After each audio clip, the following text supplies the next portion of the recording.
बौद्ध दर्शन के विषय में कुछ कहना असंभव सा लगता है, क्योंकि इसकी इतनी शाखाएं प्रशाखाएँ हैं, इतनी भाषाओं में वो है, इतनी देशों में विकसित है कि अगर कोई कहे कि मैं बौद्ध दर्शन जानता हूँ तो उससे बड़ा मूर्ख कोई नहीं है। बहुत सी शाखाओं में सबसे पहले जो आविष्कार हुआ था वो पाली त्रिपिटक का था, जिसको शार्ङ्गजाम कहते हैं, और हम उसी पर चर्चा करेंगे, महायान को छोड़ देंगे। बुद्ध जब घर से निकले तो कई ऐसे दृश्यों का सामना करना पड़ा जो कि उन्होंने अपने महल में कभी देखा ही नहीं था। जो देखा उससे उनके मन में बहुत क्लेश हुआ और उन्होंने सोचा कि ये इतना दुख है संसार में, और दुख का सामान्यीकरण कर दिया कि सभी चीज़ें दुख में, जो मैं चाहता हूँ वो मिलता नहीं है, जो मैं नहीं चाहता हूँ उसके संपर्क में आना पड़ता है। तो दुख तो सभी जगह है। अगर दुख है तो उसका कोई कारण भी होगा, उसको प्रतीत समुत्पाद कहते हैं। कारण क्या है? तो बुद्ध ने विचार करके ये सोचा कि कारण उसका हमारी कामनाएं हैं। कोई वस्तु अपने में काम में नहीं होता है, वो हम सोचते हैं कि हमारे लिए अनुकूल होगा, इसको हमको पाना है, इसलिए हम उसको चाहते हैं, और कुछ चीज़ों से हम विरक्त रहते हैं। वस्तु अपने में न तो काम में है न अकाम में है। ये कामना कहाँ से आती है? ये हमारी कल्पना है। काम जानन ते मूलम संकल्पात किल जाए से, संकल्प से आता है, यानी कल्पना है। ये कल्पना कहाँ से आता है? अहम से।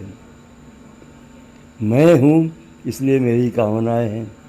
अगर मेरा लोप हो जाए तो कामनाएं कहाँ रहेंगी? टिक ही नहीं पाएंगी। तो इसलिए सबसे पहले हमको ये देखना है कि अहंता क्या चीज़ है। उसके अनेक प्रकार होते हैं। जैसे मैं ब्राह्मण हूँ, तुम शूद्र हो, मैं सवर्ण हूँ, तुम दलित हो, मैं हिंदू हूँ, तुम मुसलमान हो, मैं भारतीय हूँ, तुम विदेशी हो। जन्म से कोई हिंदू मुसलमान होता ही नहीं है। जन्म के समय वो तो केवल मात्र शिशु है, अमृतस्य पुत्रः। तो यह आरोपित है। एक आकस्मिक घटना है कि हम हिंदू परिवार में पैदा हुए। हमारे माता पिता कौन होंगे उसके बारे में हमसे किसी ने नहीं पूछा, वो हमारे ऊपर थोप दिया गया है। उसी तरह से तो इस अहंता के इतने प्रकार और इतने प्रकार के विभाजन के आकर इसी से दुख होता है। इसका निदान क्या होना चाहिए? अहंता को हटा देना है। तो अहंता कैसे हटेगी? उसको बॉडी माइंड कॉम्प्लेक्स के रूप में देखते हैं। इसके अतिरिक्त कोई अहंता नहीं है। बॉडी माइंड को बौद्ध दर्शन में या और दर्शन में नाम रूप कहते हैं। नाम मेंटल, बॉडी फिजिकल, नाम रूप। तो इस तरह से अहंता को हटाया जा सकता है। बुद्ध ने खुद ही कहा कि मैं विभज्यवादी हूँ। नाम रूप को हटाने का अर्थ ये नहीं है कि कोई वस्तु है हमने इसको तोड़ दिया। नैरात्यवाद का अर्थ ये नहीं होता है कि जैसे घड़ा को हमने तोड़ दिया, दो खंडों में विभक्त हो गया। निषेध का मतलब होता है जो नहीं है उसको उसी तरह से जानना। द्रष्टव्यम भूतत भूतम, जो नहीं है उसको नहीं है ये ज्ञान, इसी को निषेध कहते हैं। तो अहंता या आत्मा कोई चीज़ नहीं है, लेकिन सारे दुखों का आकर है।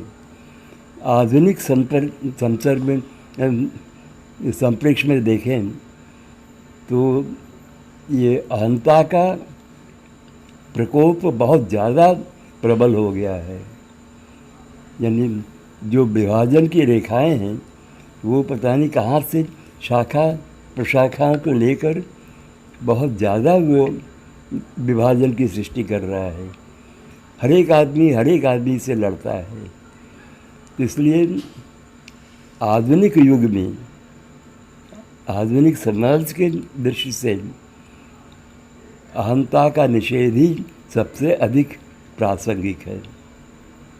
अलम अति विस्तरेण।